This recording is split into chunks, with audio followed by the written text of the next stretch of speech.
أعوذ بالله من الشيطان الرجيم بسم الله الرحمن الرحيم رب اشرح لي صدري ويسر لي أمري واحلل عقدة من لساني يفقه قولي اللهم ربنا آتنا في الدنيا حسنة وفي الآخرة حسنة وقنا عذاب النار آمين بجاه طه وياسين صلى الله عليه وسلم۔ الحمدللہ درس حدیث کا ہمارا یہ خوبصورت سلسلہ جاری و ساری ہے۔ آج کے حدیث کا موضوع ہے علامت المنافقی، منافق کی علامات کے متعلق۔ نبی کریم صلی اللہ علیہ وسلم کا ارشاد گرامی ہے کہ 4 خصلتیں جس میں ہوں گی وہ خالص منافق ہوگا، اور جس میں ان 4 میں سے ایک خصلت ہو اس میں نفاق کی ایک خصلت ہوگی، حتیٰ کہ وہ اس کو چھوڑ دے۔ اب وہ 4 خصلتیں کون سی ہیں؟ فرمایا کہ جب اس کے پاس امانت رکھی جائے تو اس میں خیانت کرے، پہلی خصلت یہ ہے، وہ منافق ہے۔ دوسری خصلت، جب وہ بات کرتا ہے تو پھر وہ جھوٹ کہتا ہے۔ اور تیسری خصلت یہ بیان فرمائی کہ جب وہ عہد کرتا ہے، وعدہ کرتا ہے تو وہ اسے توڑ دیتا ہے۔ اور اسی طرح چوتھی خصلت فرمائی کہ جب وہ جھگڑا کرے تو گالی دے۔ یہ 4 خصلتیں فرمائی کہ وہ خالص منافق ہوگا جس میں یہ خصلتیں پائی جائیں۔ اب یہ منافق ہوتا کون ہے؟ منافق کی تعریف کیا ہے، اس کے اسباب کیا ہے، اس کی قسمیں کیا ہے، یہ ہم سماعت کرتے ہیں۔ سب سے پہلے تو منافق کسے کہتے ہیں؟ منافق جو ہے یہ نفق سے ماخوذ ہے، نفق سے نکلا ہے، جس کا معنی ہے سرنگ۔ اور بعض نے اس کی وجہ یہ بیان کی ہے کہ لومڑی اپنے بل کے 2 منہ رکھتی ہے، ایک کا نام نافقہ اور دوسرے کا نام قاصعہ ہے۔ ایک طرف سے وہ داخل ہوتی ہے اور جب کوئی شکاری اس کا تعاقب کرتا ہے تو وہ دوسری طرف سے نکل جاتی ہے، اور اگر دوسری جانب سے کوئی اس کا تعاقب کرتا ہے تو وہ پہلے سوراخ سے نکل جاتی ہے۔ اس کے بل کے ایک طرف کا نام نافقہ ہے، اسی سے منافق جو ہے یہ نکلا ہے۔ اس کے بھی 2 پہلو ہیں، ایک کفر جو اس کے دل میں ہے اور دوسرا ایمان جو اس کی زبان پر ہے۔ اگر کفر سے اسے کسی نقصان کا اندیشہ ہو تو وہ اپنے آپ کو مسلمان ظاہر کرنے لگ جاتا ہے، اور اگر اسلام کے باعث اسے کوئی تکلیف پہنچ رہی ہو تو وہ فوراً اپنے کافر ہونے کا اعلان کر دیتا ہے۔ تو یہ ہوتا ہے منافق۔ منافقت کا معنی ہے کیا؟ کہ اپنے قول اور عمل سے وہ کچھ ظاہر کرنا جو دل میں موجود عقائد و عزائم یعنی جو ارادے ہیں ان کے خلاف ہو۔ اپنے قول اور عمل سے کیا ظاہر کرنا؟ کہ جو دل میں موجود اس کے ارادے ہیں وہ اس کے خلاف ہو۔ اور اسلام میں منافقت کا مفہوم دل میں کفر، شرک اور گناہوں کا اقرار اور اعمال میں اپنے آپ کو قولی اور عملی طور پر ایمان والا، اللہ کی توحید کو ماننے والا اور گناہوں سے دور رہنے والا ظاہر کرنا ہے۔ یہ اسلام میں منافقت کا مفہوم ہے۔ منافق کی جو ہے وہ 2 طرح سے تقسیمات کی جاتی ہیں، ایک ہوتا ہے منافق اعتقادی اور دوسرا ہوتا ہے منافق عملی۔ اب یہ اعتقادی والا نفاق جو ہے وہ کیا ہوتا ہے؟ وہ شخص جو بظاہر مسلمان ہو، ظاہراً وہ مسلمان ہے لیکن در پردہ وہ کافر ہے، دل میں وہ کافر ہے، پیٹھ پیچھے وہ کافر ہے، تو یہ ہوتا ہے نفاق اعتقادی۔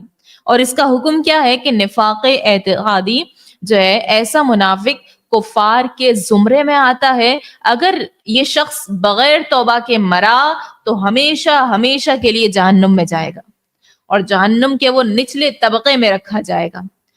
اور یہ نفاق اعتقادی کفر کا سب سے بڑا درجہ ہے۔ اسی طرح نفاق کی جو دوسری قسم ہے نفاق عملی، وہ شخص جو عقیدے کے اعتبار سے تو پکا اور سچا مسلمان ہو، عقیدے کے اعتبار سے وہ بالکل پکا اور سچا مسلمان ہے، لیکن اس کے اندر منافقین سے ملتی جلتی عادتیں ہوں۔ اب وہ کون سی عادتیں ہیں؟ جھوٹ بولنا، یوں ہی وعدہ خلافی کرنا، خیانت کا مرتکب ہونا، جھگڑے کے وقت وہ بدزبانی کرے۔ تو اس جیسے اور برے افعال میں مبتلا شخص مسلمان تو رہے گا، لیکن سخت گنہگار ہوگا، اور ایسے مسلمان شخص کا عمل منافقوں والا کہلاتا ہے۔ تو یہ منافق عملی ہے، نفاق کی دوسری قسم ہے۔ اور اس کا حکم کیا ہے کہ نفاق عملی کا مرتکب جو ہوگا وہ مسلمان ہی کہلائے گا، لیکن اس کا یہ عمل گناہ کبیرہ ہے، بڑا گناہ ہے۔ اگر وہ بغیر توبہ کے مر جاتا ہے، وہ دنیا سے بغیر توبہ کے چلا گیا، تو اپنے گناہوں کی سزا پانے کے لیے دوزخ میں ڈالا جائے گا، اس کے بعد ایمان کی وجہ سے جنت میں داخل ہوگا۔ اب جو پہلی قسم کے منافق تو ابدی جہنم ہے، اور دوسری قسم کے بدترین وہ مجرم ہے، یہ بیان ہو چکا۔ منافق اعتقادی کو کل بروز قیامت ہمیشہ ہمیشہ کے لیے جہنم کے سب سے نچلے درجے میں ڈالا جائے گا۔ جو سب سے پہلی قسم بیان کی منافق اعتقادی، وہ کیا ہے کہ وہ کل بروز قیامت ہمیشہ کے لیے جہنم کے سب سے نچلے درجے میں ہوگا، جبکہ نفاق عملی جو دوسری قسم ہے نفاق کی، وہ گناہ کبیرہ، حرام اور جہنم میں لے جانے والا کام ہے۔ اس کو بھی ہلکا نہ جانیں، اور خود پر یہ چیز اپلائی کرتے جائیں کہ کہیں ہم میں تو یہ باتیں نہیں پائی جاتی، کہیں ہم تو منافق نہیں ہیں۔ اللہ تبارک و تعالی ہمیں بچائے رکھے۔ اب منافق کا ٹھکانہ کیا ہے اور منافق کی علامات کیا ہے، یہ ہم سماعت کرتے ہیں تاکہ ہمیں مزید اس کے بارے میں معلوم ہو سکے۔ جب ہمیں معلوم ہوگا منافق ہوتا کیا ہے، اس کا ٹھکانہ کیا ہے، اس کی علامتیں کیا ہیں، تو ہمیں اس سے دور رہنے کا طریقہ کار بھی پتہ چل جائے گا، ہم اس سے دور بھی رہیں گے۔ ہمارے اندر اگر تھوڑی سی بھی منافقت ہے تو وہ ہم دور کرنے کی کوشش کریں گے۔ اللہ تبارک و تعالی نے جہنم کا سب سے نچلا درجہ منافقین یعنی منافقت کرنے والوں کا ٹھکانہ مقرر فرمایا ہے۔ فرمایا کہ ان المنافقین فی الدرک الاسفل من النار یقینا، منافقین جہنم کے سب سے نچلے درجے میں ہوں گے۔ اب وہ خواہ یہ منافق نفاق اکبر یعنی جو بڑی والی منافقت ہے جسے بیان کر چکی ہوں اس پر عمل کرنے والے ہوں، یا پھر نفاق اصغر جو چھوٹی منافقت پر، اعتقادی نفاق والے ہوں یا عملی منافقت والے، سب کا ٹھکانہ کیا ہے؟ وہی ہے، نچلے درجے میں وہ ہوگا، جیسا کہ فرمایا نبی کریم صلی اللہ علیہ وسلم نے فرمایا کہ اربع من کلنا فیہ کان منافقا خالصا ومن كانت فيه خصلة منهن كانت فيه خصلة من النفاق حتى يدعها إذا اؤتمن خان وإذا حدث كذب وإذا عاهد غدر اور وإذا خاصم فجر۔ جیسا کہ ہم نے حدیث مبارکہ شروع میں پڑھی کہ جس میں یہ چار خصلتیں، یہ صفات، یہ نشانیاں ہوں، وہ کیا ہے؟ خالص منافق ہیں۔ غور کرتے جائیں کہیں ہم میں تو یہ باتیں نہیں نہ پائی جاتی، اور جس میں ان میں سے کوئی ایک خصلت ہو تو اس میں نفاق کی خصلت ہے، یہاں تک کہ وہ اسے چھوڑ دے۔ اب وہ چار باتیں کون سی ہیں، وہ چار نشانیاں کون سی ہیں منافق کی؟ سب سے پہلی بات، جب اس کے پاس امانت رکھوائی جاتی ہے تو وہ اس میں خیانت کرتا ہے، جب بات کرتا ہے تو وہ جھوٹ بولتا ہے، اور تیسری جب وعدہ کرتا ہے تو وعدہ خلافی کرتا ہے، اور چوتھی نشانی بیان فرمائی کہ جب جھگڑا کرتا ہے تو پھر وہ گالی دیتا ہے۔ اسی طرح نبی کریم صلی اللہ علیہ وسلم نے فرمایا، حدیث مبارکہ میں ہے کہ جس میں تین خصلتیں، تین صفات، تین نشانیاں ہو تو وہ منافق ہے، خواہ وہ نماز بھی پڑھتا ہو اور روزہ بھی رکھتا ہو اور حج بھی کرتا ہو، وہ عمرہ بھی کرتا ہو اور یہ بھی کہتا ہو کہ میں مسلمان ہوں۔ یہ وہ شخص ہے جو بات کرے تو جھوٹ بولے، وعدہ کرے تو وعدہ خلافی کرے، جب اسے امانت دار بنایا جائے تو وہ خیانت کرے۔ یہ دو حدیث مبارکہ الگ الگ مقامات پر ذکر ہے۔ یہ جامع صغیر کی میں آپ کو حدیث مبارکہ سنا رہی ہوں، اس سے پہلے جو ہم نے حدیث سنی وہ بخاری اور مسلم میں موجود ہے۔ صحابہ کرام رضی اللہ تعالی عنہم کے اقوال میں سے دوسرے بلا فصل خلیفہ امیر المومنین عمر ابن خطاب رضی اللہ عنہ کا کہنا ہے کہ میں نے اپنی انگلیوں کی تعداد سے زیادہ دفعہ میں رسول اللہ صلی اللہ علیہ وسلم کو فرماتے سنا کہ ان اخوف ما اخاف على هذه الامه المنافق العلیم، میں اس امت پر صاحب علم منافقوں کے بارے میں بہت ڈرتا ہوں. پوچھا گیا منافق صاحب علم کیسے ہو سکتا ہے؟ تو امیر المومنین عمر بن خطاب نے ارشاد فرمایا کہ عالم اللسانی جاہل القلب والعمل، زبان کا عالم لیکن دل اور عمل سے جاہل. منافقت ایسے طرز عمل کو کہتے ہیں جو قول و فعل کے تضاد سے عبارت ہو، جس میں انسان کا ظاہر باطن سے مختلف بلکہ برعکس ہو، بالکل الٹ ہو. سورۃ البقرہ کی آیات 8 تا 20 میں مسلسل منافق کی جو ہے علامات بیان کی گئی ہے. یہ علامات منافقین پر قرآن حکیم کا واضح چارٹر ہے، جو اس لیے دیا گیا ہے کہ ہر شخص اپنے احوال اور معاملات کا جائزہ لے سکے اور ان کی روشنی میں اپنی اصلاح کی کوشش کر سکے. منافقین کی جو علامت ہے، منافقت کی علامات، وہ یہ بیان فرمائی کہ دعویٰ ایمان صرف زبانی حد تک کرنا، ایمان کا دعویٰ صرف وہ زبانی حد تک کر رہا ہے اور باطن کا اس کی جو ہے تصدیق سے خالی ہونا. یعنی دل میں وہ اس بات کی تصدیق نہیں کر رہا، نہیں مان رہا، بس وہ زبان سے ہی ایمان کو بیان کر رہا ہے. دوسری بیان فرمائی کہ محض توحید اور آخرت پر ایمان کو کافی سمجھنا. توحید اور آخرت کو مان رہا ہے لیکن رسالت محمدی صلی اللہ علیہ وسلم پر ایمان کو اس قدر ضروری نہیں سمجھ رہا. تو یہ بھی منافقت کی علامت ہے. تیسری بیان فرمائی دھوکہ دہی اور مکر و فریب کی نفسیات کا پایا جانا. یہ سمجھنا کہ اللہ تعالی اور اس کے رسول صلی اللہ علیہ وسلم ہماری حالت نفاق سے بے خبر ہیں، انہیں خبر نہیں ہے. پانچویں یہ بیان فرمائی یہ سمجھنا کہ ہم اپنی مکاریوں، ہیلہ سازیوں اور چالاکیوں سے دوسروں کو فریب دینے میں کامیاب ہو رہے ہیں. یوں ہی چھٹی صفت بیان کی منافقت کی کہ قلب و باطن کا بیمار ہونا، اس کا دل بھی بیمار ہے، اس کا جو دل اندرونی حصہ ہے وہ بیمار ہے. ساتویں جھوٹ بولنا، نام نہاد اصلاح کے پردے میں مفسدانہ طرز عمل اپنانے کے باوجود خود کو صالح نیک سمجھنا، دوسروں کو بے وقوف اور صرف خود کو اہل عقل اور دانش سمجھنا، امت مسلمہ کی اکثریت کو گمراہ تصور کرنا، اجماع امت یا سواد اعظم کی پیروی نہ کرنا، کردار میں دوغلا پن اور ظاہر و باطن کا تضاد ہونا. اسی طرح اہل حق کے خلاف خفیہ سازشیں اور تخریبی منصوبے تیار کرنا،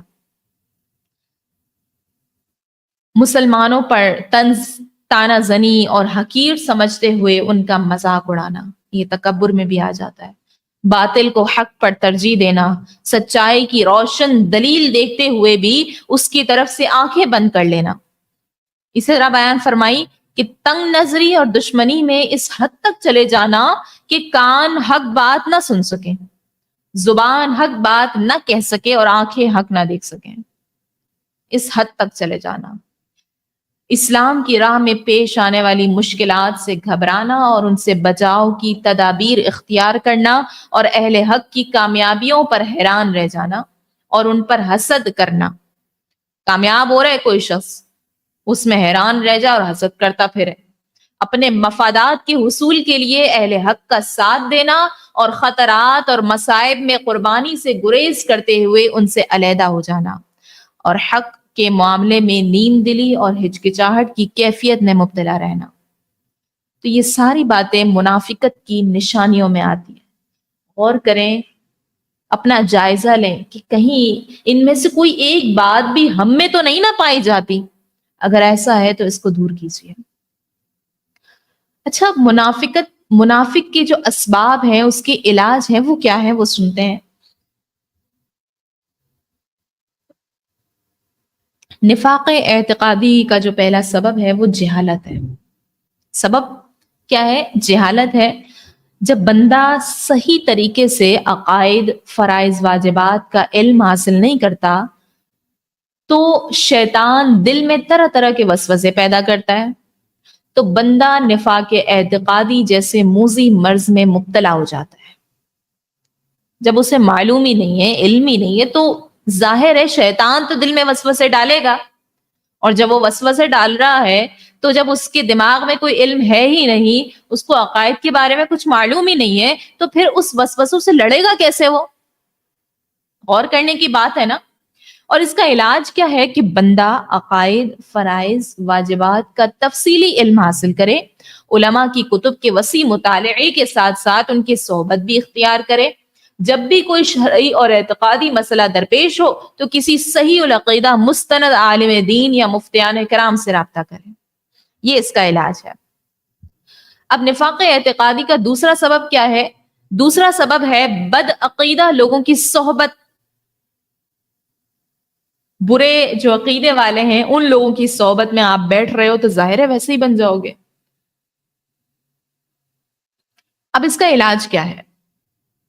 اس کا علاج یوں ہے کہ بندہ بد عقیدہ لوگوں کی صحبت سے دور بھاگے اور یہ ذہن بنائے کہ اگر مجھے کسی شخص کے بارے میں معلوم ہو جائے کہ یہ شخص چور ہے، اگر مجھے کسی بھی شخص کے بارے میں یہ پتا چل جائے کہ بھائی یہ چور ہے اور اس کے ساتھ اٹھنے بیٹھنے سے میرا مال چوری ہونے کا اندیشہ ہے، تو کیا کروں گی میں؟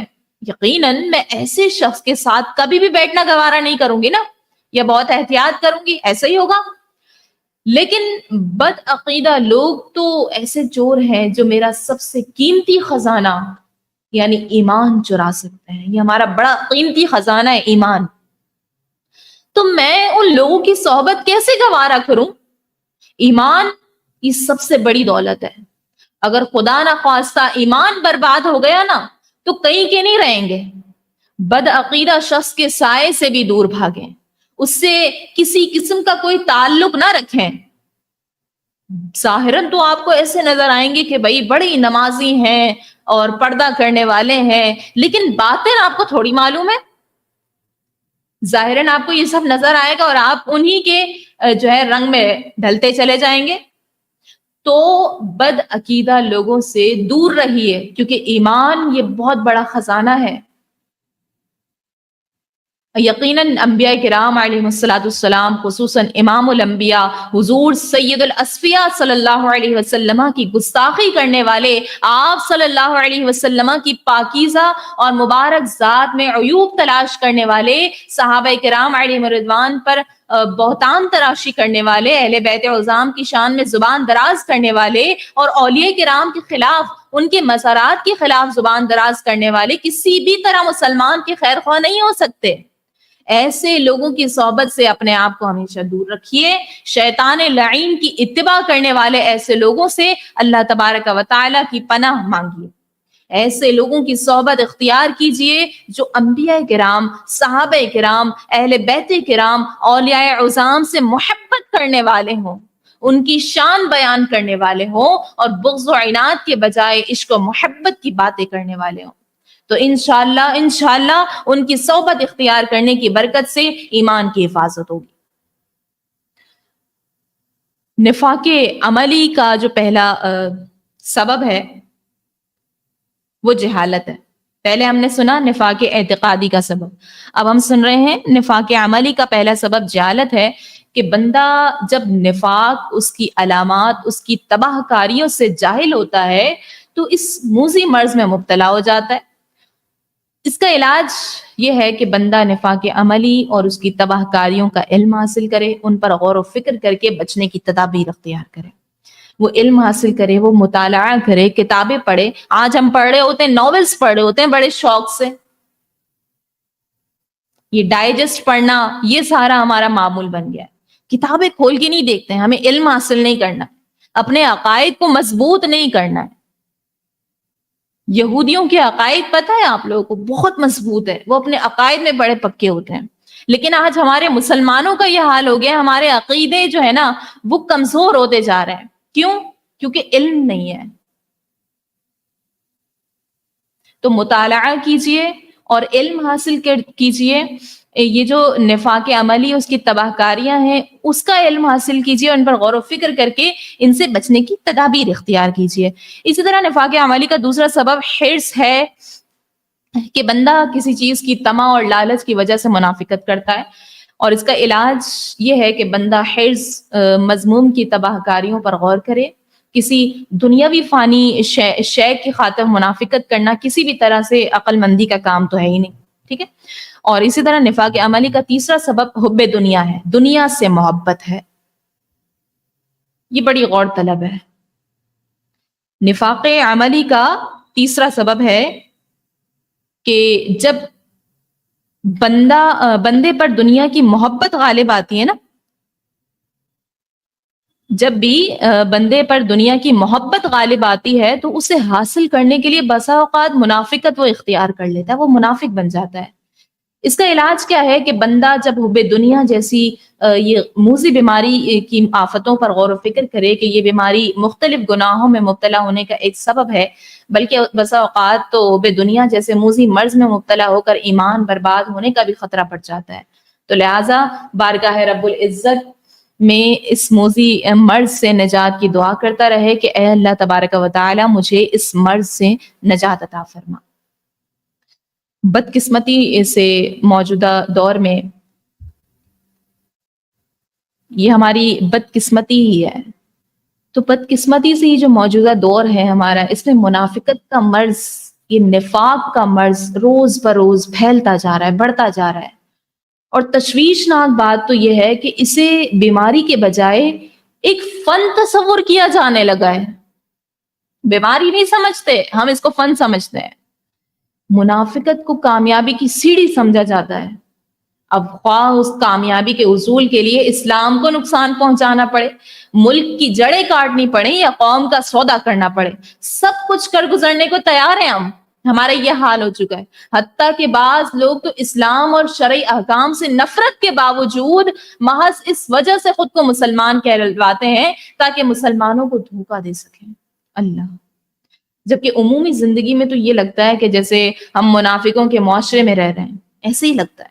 ہم باہم ملتے ہیں، ایک دوسرے سے ملتے تو ہیں، تو دلوں میں قدورت کے باوجود، دشمنی کے باوجود چہرے پر ہم بناوٹی تبسم، بناوٹی جو ہے مسکراہٹ، اور زبان شہد میں ڈبو کر جھوٹ ہماری عادت، وعدہ خلافی ہماری پہچان، اور بے ایمانی اور بددیانتی ہمارا کاروباری اصول، اور گالم گلوچ ہمارا تعارف بن چکے ہیں. ایسا ہی ہے، غور کیجئے، ایسا ہی ہے نا. اور اس کے باوجود ہم پکے سچے مومن بھی ہیں اور نفاق سے بری اور بیزار بھی ہیں. تو آئیے ہم سب ذرا اپنے بارے میں سوچیں کہ ہم میں کون سی نشانیاں پائی جاتی ہیں اور ہمارے ارد گرد کس کس میں کیا کیا نشانی پائی جاتی ہے. اور اگر ہمارے اندر ان میں سے کوئی ایک بھی نشانی ہے تو اس سے نجات کی کوشش کیجیے، پلیز کوشش کیجیے. اور اپنے جس مسلمان بھائی اور بہن میں ان میں سے کوئی نشانی پائیں تو اسے بھی حکمت اور نرمی کے ساتھ آگاہ کریں. حکمت اور نرمی بہت ضروری ہے. آپ کسی کو سمجھا تو رہے ہیں، غصے میں جھڑک کر سمجھائیں گے تو کچھ بھی فائدہ نہیں ہونا ہے، الٹا وہ آپ پر جھڑک جائے گا. تو کچھ بھی سمجھانا ہے تو حکمت اور نرمی کے ساتھ دوسرے اپنی بہنوں کو آگاہ کیجیے، انہیں سمجھائیے، ان کی اصلاح کی رغبت انہیں دلائیں اور خود پر بھی عمل کریں. اللہ تبارک و تعالی ہم سب کو منافقت اور منافقین سے محفوظ رکھے. آمین بجاہ سید المرسلین صلی اللہ علیہ وسلم. وما علینا الا البلاغ المبین.